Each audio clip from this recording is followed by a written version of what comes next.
Hello, welcome to vLearn. Today we're with Phillipa Foster-Back, who is Director of the Institute of Business Ethics in London. Phillipa, thank you for joining us. Thank you very much indeed, Simon. It's very nice to be here. Phillipa, ethics are surely very subjective. Two people in completely different parts of the world may have very different ideas on what constitutes ethical behaviour. How do we address that? Well, yes, ethics is subjective, but there are some common accepted norms, as it were, like do unto others as you'd have to do unto yourself and so forth. Those sorts of things which are accepted globally. But yes, it is a matter of choice, and you have choice in life how you want to do things. And that's really what ethics is all about. It's about making that choice. Hopefully a better choice if you're faced with two difficult situations, but it's actually making that choice. Looking at the international scene now, companies may be doing business in parts of the world where facilitation payments or bribes are deeply ingrained in the business culture. How are they to address this? Well, at one level it's quite easy, because under the UK Bribery Act, facilitation payments are illegal, full stop. However, where you are dealing in countries where it's custom and practice that indeed some officials will only get their monthly salaries or make up their salaries by virtue of charging a facilitation payment to hasten clearing the customs or something like that, or try to take money as you go through the borders and so forth. So it is very difficult. You have to first off say, well, is it extortion? i.e., am I threatened if I don't pay? In which case it's perfectly legal even under the UK law to pay it and obviously be safe. But it's really about the culture of the company as to whether or not they say, oh yes, pay, don't worry, or whether they say, no, we're going to be part of the change that there is happening around the world to try and change attitudes. It's much easier changing attitudes when it's the big ticket stuff, the big brown envelopes, the quite clear bribery and corruption.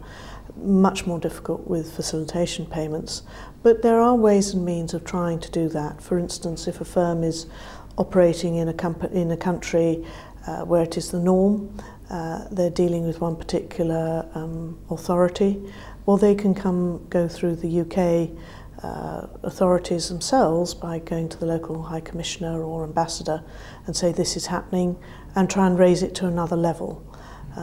They can also say no and give me a receipt. You won't always get one, but you can try that. And that, just by virtue of challenging it in some way, you're actually going to start making a difference. Simple question now, Phillipa.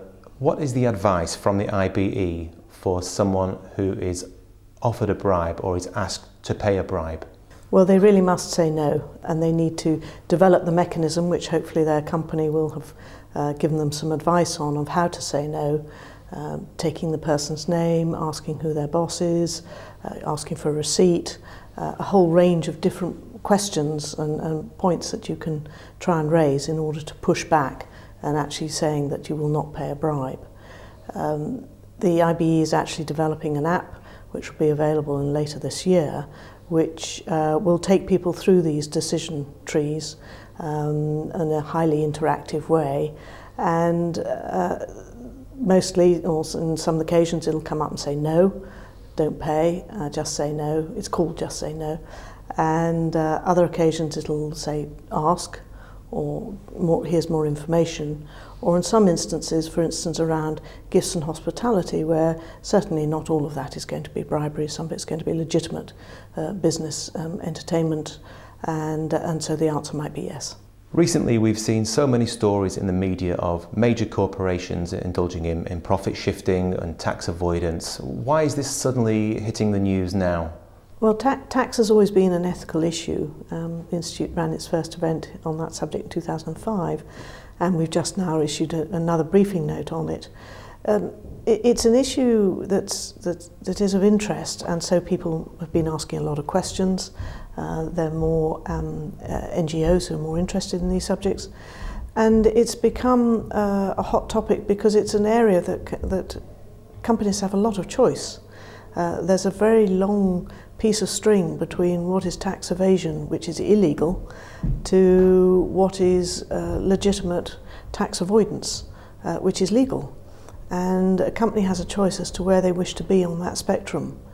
A lot of companies, that have been said, are very close to the evasion line, when actually they might not be. The tax regime in every country in the world is extremely complex, and it's very difficult for companies actually to know where they might be. But I think it's important for them actually to ask the questions, and they certainly are in the boardrooms these days.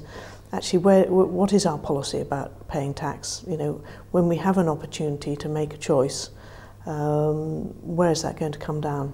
And you've got some companies who are paying a great deal of tax. They decide not to avoid it and they pay their full whack. Others who have the opportunity decide to pay the least. It is a choice. Phillipa, in your opinion, is business there to serve the greater good, or does business only exist to serve the shareholders? Business has a dual purpose. Without business creating wealth, they don't pay their taxes, they don't have the profits to pay the taxes, and they can't make the contribution to society as they are deemed to do through that process.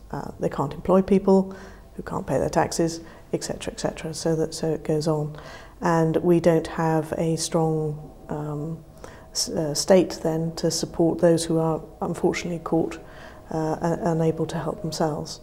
So business is a very important cog in the wheel. It's by no means the only cog.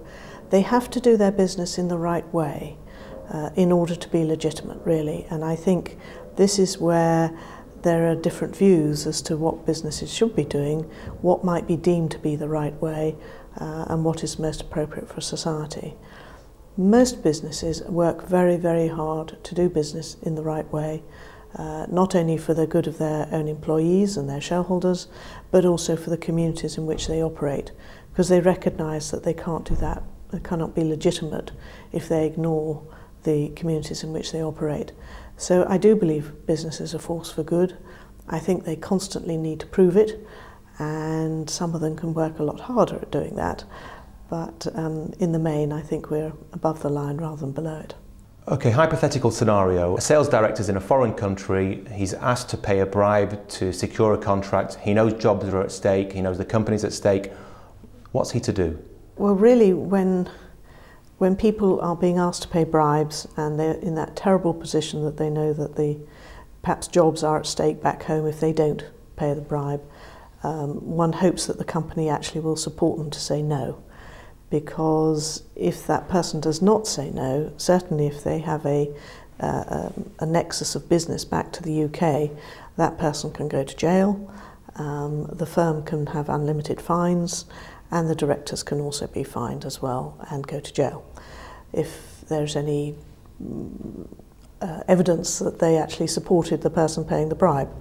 So it is a very, very serious matter, and I think sadly not enough people perhaps realise this, particularly if they're working for a SME company and the salesman's out there on their own in doing a difficult job in a difficult place, difficult surroundings.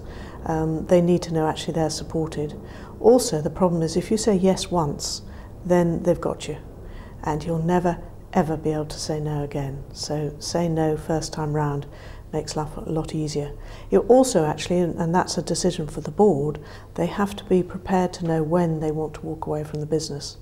And it's almost important to have identified that before you face it, so that the person going out selling in the front line actually knows, no, I can't do that, I've been told not to, and it's more than my job's worth.